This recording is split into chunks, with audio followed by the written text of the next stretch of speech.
آپ صلی اللہ علیہ وآلہ وسلم نے اپنی امت کے لیے دوسرا ادب یہ چھوڑا ہے کہ جو شخص روزہ رکھنا چاہتا ہے وہ سحری ضرور کھائے، کیونکہ سیدنا انس بن مالک رضی اللہ تعالی عنہ روایت کرتے ہیں آپ صلی اللہ علیہ وسلم نے فرمایا تسحروا فإن فی السحور برکہ، سحری کھایا کرو کیونکہ سحری میں بہت برکت ہے۔ اور عبداللہ ابن عمر رضی اللہ تعالی عنہ بیان کرتے ہیں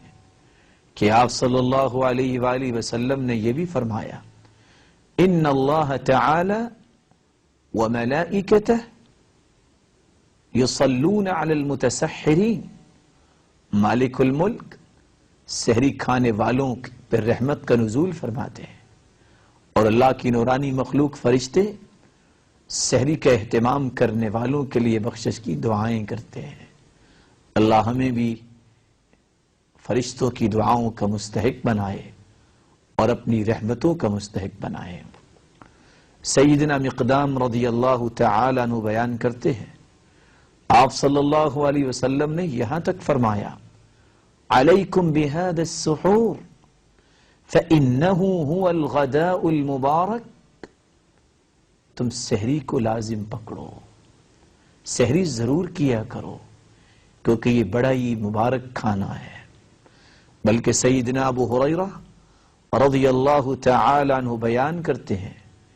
کہ آپ صلی اللہ علیہ وآلہ وسلم نے فرمایا کچھ بھی جی نہیں چاہتا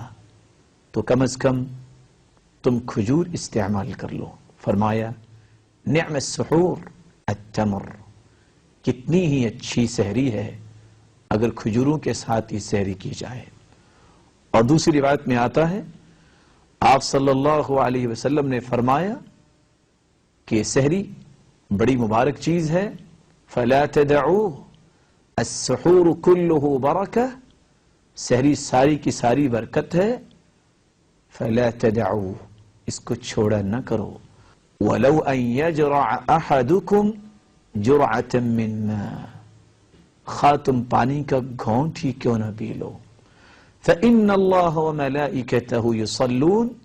علی المتسحرین، مالک الملک اپنی رحمتوں کا نزول فرماتے ہیں اور فرشتے ان کی بخشش کی دعائیں کرتے ہیں۔ بلکہ سیدنا عبداللہ ابن عمر رضی اللہ تعالی عنہ سے مروی ہے کہ آپ صلی اللہ علیہ وسلم نے فرمایا فصل ما بین صیامنا وصیام اہل الکتاب اکلۃ السحر، ہمارے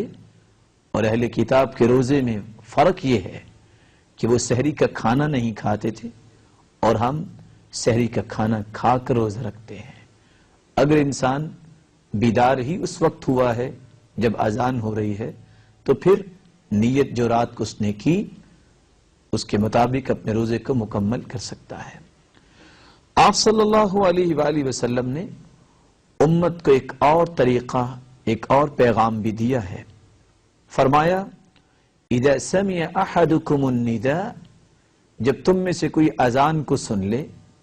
والاناء علی یدی، اور برتن اس کے ہاتھ پر ہے،